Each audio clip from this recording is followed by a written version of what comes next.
Smartphone আর ইন্টারনেটের যুগে বিনোদনের সংজ্ঞাটা বদলে গেছে অনেকটাই। এখন শুধু রূপলী পর্দা নয়, হাতের মুঠোয় থাকা স্ক্রিনেই জন্ম নিচ্ছে আগামীর তারকারা। তেমনই একজন তরুণ তুর্কি অয়ন বসু স্মল স্ক্রিনেও অভিনয়ের মাধ্যমে নিজের ছাপ রেখেছেন।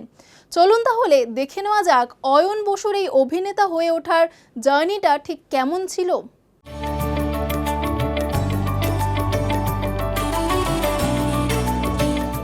সাফল্য কি কেবল গ্ল্যামার দুনিয়ার অলিতে গলিতেই লুকিয়ে থাকে, নাকি প্যাশন আর পরিশ্রম থাকলে নিজের ঘরে থেকেও বিশ্বজয় করা সম্ভব? উত্তরটা বোধহয় অয়ন বসুর জার্নি। শুরুটা হয়েছিল স্রেফ শখের বসে ক্যামেরা হাতে নিয়ে, তারপর সময়ের সাথে সাথে শর্ট ফিল্মে কাজ, হটস্পট হোক কিংবা লাকি পেন, অথবা সময় অপেক্ষার মতো রোম্যান্টিক গল্প।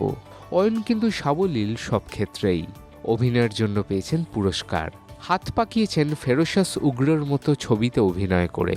বর্তমান প্রজন্মের একজন হার্টথ্রব এই বছর 22-এর অয়ন। ভার্চুয়াল দুনিয়াতে জনপ্রিয়তাকে সঙ্গী করে অয়ন পা রেখেছেন অভিনয়ের মূলধারায়। ছোট পর্দা হোক বা ডিজিটাল প্ল্যাটফর্ম, তার সাবলীল অভিনয় ইতিমধ্যেই দর্শকদের নজর কেড়েছে। আমি অ্যাক্টিংয়ের মধ্যে এখনো পর্যন্ত একটা সিনেমা করেছি যেটার নাম ফেরোসিয়াস উগ্র, যেটা ডিরেক্ট করেছে প্রীতম দত্ত।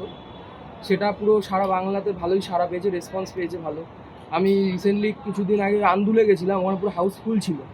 তো এতটাই খুব জনপ্রিয় হয়েছে সেই সিনেমাটা। তো তারপরের থেকে আমি ভাবলাম যে আমাদের অ্যাক্টার্সের জীবনে অনেক আপ ডাউনস চলে।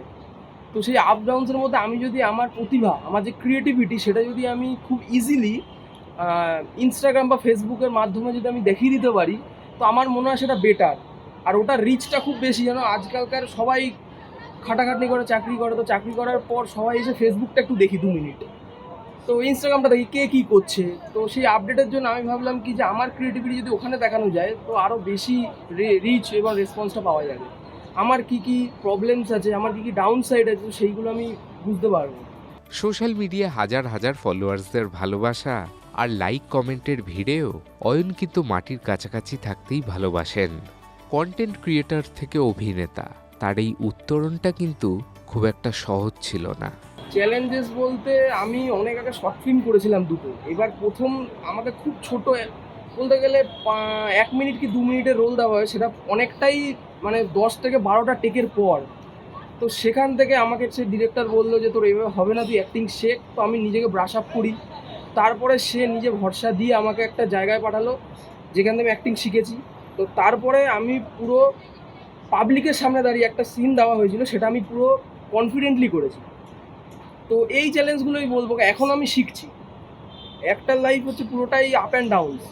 নিত্য নতুন আইডিয়া, স্ক্রিপ্টিং আর এডিটিংয়ের জাঁতাকলে পিষ্ট হয়েও অয়ন প্রমাণ করেছেন যে কন্টেন্টই হলো আসল রাজা।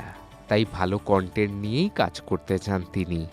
আগামীর পথে হাঁটতে থাকা অয়ন বসুর এই অভিনয়ের যাত্রা অব্যাহত থাকুক, এটাই কাম্য তার অগণিত অনুরাগীর। সায়ন মুখার্জির রিপোর্ট, চ্যানেল 1। দেখুন এই সময়ের তথ্য ও চিত্র প্রতিদিন রাত 9টায় ও সকাল 8টায়, শুধুমাত্র চ্যানেল 1-এ।